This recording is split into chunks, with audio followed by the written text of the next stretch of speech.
Hello friends, आप सभी लोगों का हमारे यूट्यूब के चैनल में स्वागत है। आज हम पढ़ेंगे पर्यावरण से जो भी महत्वपूर्ण क्वेश्चन बनते हैं उसके बारे में आज पढ़ेंगे। तो चलते हैं पहले क्वेश्चन की तरफ। पहला क्वेश्चन क्या कह रहा है कि भारत में सर्वाधिक मैंग्रोव वन किस राज्य में पाए जाते हैं। यानी कि भारत में जो सर्वाधिक मैंग्रोव वन है वो किस राज्य में पाए जाते हैं, तो यह पश्चिम बंगाल राज्य में पाए जाते हैं। अगला प्रश्न है कि भारत में ओजोन परत की सर्वाधिक मोटाई किस राज्य में स्थित है, तो यह जम्मू कश्मीर राज्य में स्थित है। अगला प्रश्न है भारत में ओजोन परत की सबसे कम मोटाई किस राज्य में है। यानी कि जो ओजोन परत की मोटाई सबसे कम है वह किस राज्य में है, तो यह केरल राज्य में है। अगला प्रश्न है जेट विमानों से निकलने वाली गैस कौन सी है, तो नाइट्रोजन ऑक्साइड जो है कि जेट विमानों से निकलती है। अगला प्रश्न है वायु प्रदूषक का सबसे अच्छा सूचक क्या है, तो वायु प्रदूषक का सबसे अच्छा सूचक है लाइकेन है। क्या है? लाइकेन। अगला प्रश्न है पत्तियों के द्वारा सूर्य का प्रकाश अवशोषित कितना किया जाता है, यह 83% किया जाता है। यानी कि जो पत्तियां होती हैं सूर्य के प्रकाश को लगभग 83% अवशोषित करती है। अगला प्रश्न है कि अंतर्राष्ट्रीय अम्ल वर्षा केंद्र की स्थापना सर्वप्रथम कहाँ की गई है, तो यह ओस्लो में की गई है। अगला प्रश्न है फूलों की घाटी किस राज्य में स्थित है, तो फूलों की घाटी जो कि उत्तराखंड राज्य में स्थित है। अगला प्रश्न है शांत घाटी किस राज्य में स्थित है, तो शांत घाटी जो है कि केरल में स्थित है। अगला प्रश्न है कि राष्ट्रीय प्राकृतिक इतिहास संग्रहालय कहाँ स्थित है, तो यह नई दिल्ली में स्थित है। कहाँ स्थित है? नई दिल्ली में राष्ट्रीय प्राकृतिक इतिहास संग्रहालय। अगला प्रश्न है कि भारत का पहला जैव मंडल आरक्षित क्षेत्र कौन सा है, तो यह नीलगिरी क्षेत्र है। अगला प्रश्न है केवलादेव पक्षी विहार किस राज्य में स्थित है, तो केवलादेव पक्षी विहार राजस्थान राज्य में स्थित है। अगला प्रश्न है कि विश्व का सर्वाधिक आर्द्र महाद्वीप है, विश्व का सर्वाधिक आर्द्र महाद्वीप कौन सा है, तो यह दक्षिण अमेरिका। कौन है? दक्षिण अमेरिका। अगला प्रश्न है कि विश्व का सर्वाधिक आर्द्र देश कौन सा है, तो विश्व का सर्वाधिक आर्द्र देश है बोलीविया है। कौन सा देश है? बोलीविया है। अगला प्रश्न है भारत का राष्ट्रीय जलीय जीव कौन सा है, गंगा डॉल्फिन है। भारत का राष्ट्रीय जलीय जीव कौन सा है? गंगा डॉल्फिन है। अगला प्रश्न है कि भारत का राष्ट्रीय विरासत पशु कौन सा है, तो भारत का राष्ट्रीय विरासत पशु जो है कि हाथी है। अगला प्रश्न है कि भारत का पहला डॉल्फिन रिजर्व कहाँ स्थित है, तो यह हुगली में स्थित है। हुगली जो कि पश्चिम बंगाल में पड़ता है। अगला प्रश्न है कि राष्ट्रीय डॉल्फिन अनुसंधान संस्थान केंद्र कहाँ स्थित है, यानी कि राष्ट्रीय डॉल्फिन अनुसंधान संस्थान केंद्र कहाँ स्थित है, तो यह पटना में स्थित है। अगला प्रश्न है कि बायोस्फीयर शब्द का सर्वप्रथम प्रयोग किसके द्वारा किया गया था, यानी कि बायोस्फीयर शब्द का पहली बार प्रयोग एडवर्ड सेस के द्वारा किया गया था। अगला प्रश्न है कि जैव विविधता शब्द का प्रयोग सर्वप्रथम किसके द्वारा किया गया था, यानी कि जैव विविधता का प्रयोग पहली बार ईओ विल्सन के द्वारा किया गया था। अगला प्रश्न है कि भारत का सबसे बड़ा वानस्पतिक उद्यान कौन सा है, तो भारत का सबसे बड़ा वानस्पतिक उद्यान जो है वेंकटेश्वर वानस्पतिक उद्यान है। अगला प्रश्न है कि उत्तर प्रदेश का एकमात्र राष्ट्रीय उद्यान कौन सा है, तो उत्तर प्रदेश का एकमात्र राष्ट्रीय उद्यान जो है कि दुधवा नेशनल पार्क है।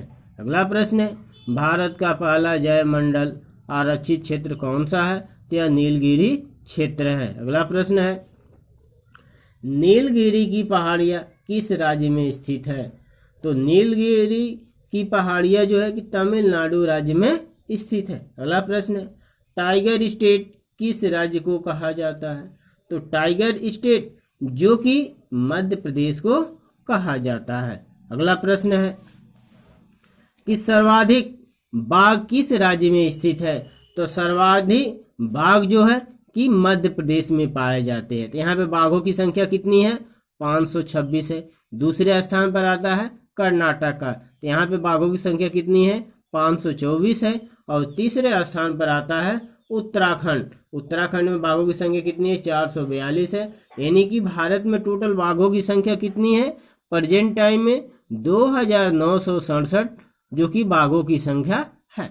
चलते हैं अगले क्वेश्चन पर कि सबसे बड़ी गैंडा पुनर्वास परियोजना किस राज्य में स्थापित की गई है? यह उत्तर प्रदेश राज्य में स्थापित की गई है। अगला प्रश्न है, वर्ष 2018 में अंतर्राष्ट्रीय पक्षी महोत्सव कहाँ मनाया गया था? यह दुधवा राष्ट्रीय उद्यान में मनाया गया था। अगला प्रश्न है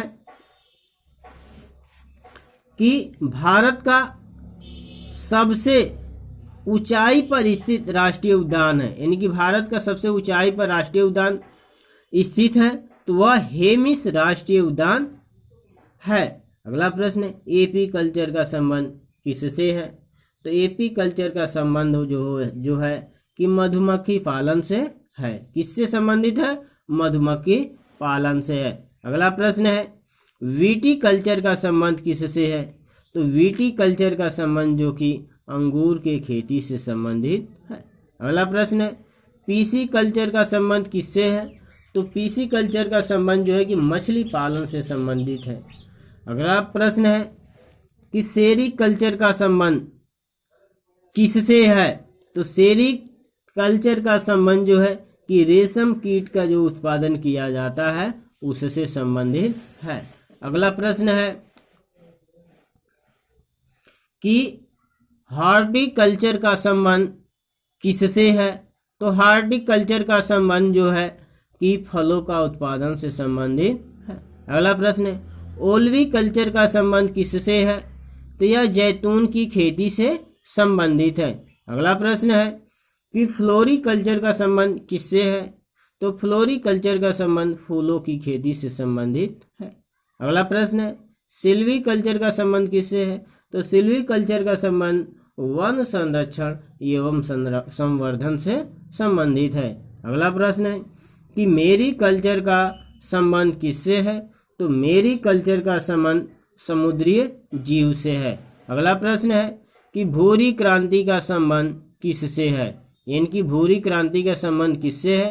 तो यह उर्वरक उत्पादन से है। किससे संबंधित है? उर्वरक उत्पादन से। अगला प्रश्न है कि हरित क्रांति का संबंध किससे है? तो हरित क्रांति का संबंध खाद्यान्न से संबंधित है। अगला प्रश्न है कि श्वेत क्रांति का संबंध किससे है? तो श्वेत क्रांति का संबंध दूध से है। अगला प्रश्न है कि नीली क्रांति का संबंध किससे है? तो नीली क्रांति का संबंध मछली के उत्पादन से है। अगला प्रश्न है, नीली क्रांति का संबंध किससे है? तो यह मछली उत्पादन से संबंधित है। अगला प्रश्न है कि गुलाबी क्रांति का संबंध किससे है? तो गुलाबी क्रांति का संबंध झींगा से। किससे है? झींगा से। अगला प्रश्न है, पीली क्रांति का संबंध किससे है? तो पीली क्रांति का संबंध जो है कि तिलहन उत्पादन से। किससे संबंधित है? तिलहन उत्पादन से। अगला प्रश्न है कि लाल क्रांति का संबंध किससे है? तो लाल क्रांति का संबंध जो है कि टमाटर उत्पादन से संबंधित है। अगला प्रश्न है कि रजत क्रांति का संबंध किससे है? तो रजत क्रांति का संबंध अंडा उत्पादन से है। अगला प्रश्न है कि बादामी क्रांति का संबंध किससे है? तो बादामी क्रांति का संबंध मसाला उत्पादन से संबंधित है। अगला प्रश्न है कि अमृत क्रांति का संबंध किससे है? तो अमृत क्रांति का संबंध नदी जोड़ो परियोजना से संबंधित है। अगला प्रश्न है कि इंद्रधनुषी क्रांति का संबंध किससे है? तो इंद्रधनुषी क्रांति का संबंध जो है कि कृषि उत्पादन से संबंधित है। अगला प्रश्न है कि कृष्ण क्रांति का संबंध किससे है? तो कृष्ण क्रांति का संबंध बायोडीजल से संबंधित है। Thanks for watching video.